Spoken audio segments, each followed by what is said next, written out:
Hi friends, আজকে দেখাবো তোমাদের কাবুল ছোলা আর মাংস দিয়ে একটা ঝোল।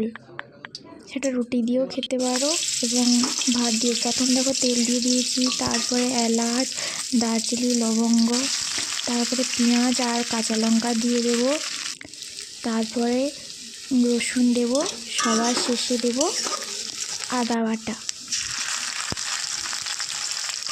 তারপরে ওটাকে নাড়াচাড়া করে তারপরে তুলে দেবো, তারপরে লঙ্কা দেবো, তারপরে হলুদ,